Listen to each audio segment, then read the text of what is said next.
sécurité, diplomatie, développement à Niamey, le président français a entrepris la mise en musique, et en pratique, du discours fondateur de Ouagadougou. Quitte là encore à sous-estimer les écueils locaux. Ultime escapade hors les murs de l'exercice 2017, le bref séjour nigérien Emmanuel Macron, les 22 et 23 décembre, aura confirmé et affiné les invariants d'une politique africaine que le locataire de l'Élysée avait, au détour du fameux discours de Ouagadougou, prétendu enterrer sans fleurs ni couronne. Diagnostic lucide, dessein ambitieux, méthodologie volontariste. Mais il aura aussi mis en évidence, une fois encore, les limites chroniques de l'impérium macronien. À commencer par cette tendance à sous-estimer de manière délibérée peut-être les facteurs d'inertie locaux, tout comme les entraves culturelles, patentes dans l'ère sahélo-saharienne. Le procureur le plus implacable de l'élu En Marche aurait toutes les peines du monde à invalider le choix du Niger. Depuis son investiture, le successeur de François Hollande s'est rendu 2 fois au Mali dès le mois de mai à Gao, l'une des têtes de pont du dispositif Barkhane, puis en juillet à Bamako, théâtre du lancement formel de la force G5 Sahel, et une fois au Burkina Faso, première étape de son périple initiatique de novembre. Il est également passé par le Maroc, la Côte d'Ivoire, le Ghana et l'Algérie.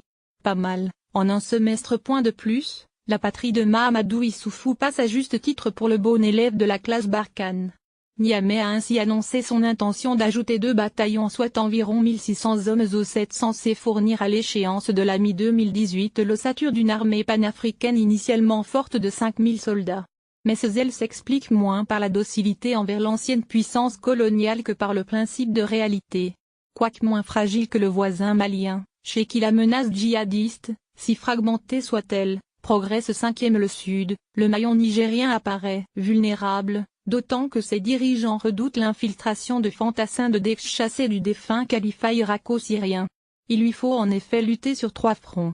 Au centre bien sûr, perméable aux incursions des phalanges sahéliennes d'Al-Qaïda et de leurs rivaux ou associés comme à l'activisme des trafiquants de toutes obédiences, au nord, où opèrent les effets toxiques du chaos libyen, au sud, en but aux intrusions des djihadistes nigérians de Boko Haram. 3 fronts et 4 défis.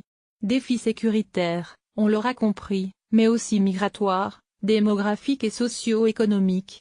Pays de transit plus que d'émission, le Niger s'emploie, sur les injonctions et avec l'aide de l'Union européenne, à juguler le flux de candidats à l'exil longtemps attirés par le corridor d'Agadé, ce portail du désert, et y parvient au moins en partie.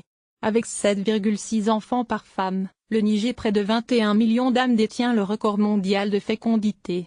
À ce rythme, avancent les experts des Nations Unies, on y recenserait près de 80 millions d'habitants en 2050 et 209 millions en 2100. Pour freiner cette course à l'abîme, Issoufou et les siens misent notamment sur le PDE, plan quinquennal de développement économique et social que Paris soutient résolument. Sur ce registre, difficile de contester la pertinence du triptyque invoqué inlassablement, à l'échelle du Sahel, par les narques de la promotion Senghor: sécurité, diplomatie, développement. Idem s'agissant du bien fondé de l'Alliance pour le Sahel qui, emmenée par l'Agence française de développement, WAFD, a déjà entrepris de mobiliser les fonds nécessaires au financement de projets de terrain, agriculture, infrastructure, santé, éducation. En revanche, Macron prend un risque lorsque, pour garnir les caisses du G5 Sahel, il sollicite auprès du prince héritier d'Arabie Saoudite, Mohammed Ben Salman, une contribution substantielle, en l'occurrence 100 millions d'euros, soit le tiers des fonds réunis à ce jour. Que le royaume des sous tente ainsi d'escamoter son trouble passé de bienfaiteur de l'islamisme du cimeterre, soit. Mais que Paris prête si volontiers son concours à une telle entreprise de réhabilitation. Il y a plus subtil. Quoique inspiré par des valeurs universalistes, le credo sur la scolarisation des jeunes filles, énoncé à Oa et enrichi à Niamey, se heurte à des écueils que nul ne peut balayer d'un revers de la main. Et il ne suffit pas que Mahamadou Issoufou le fasse sien à la faveur d'une conférence de presse pour remporter l'adhésion d'une majorité écrasante de ses compatriotes. Travaillée depuis des lustres par les prédicateurs du courant Izala, sous influence wahhabite, la société nigérienne notamment dans sa composante rurale demeure profondément conservatrice. Donc rétive aux très sages audaces de son président. Comment oublier les émeutes qui, en janvier 2015, après l'abject carnage de Charlie Hebdo, avaient endeuillé Zindé puis Niamey. Outré par le nous.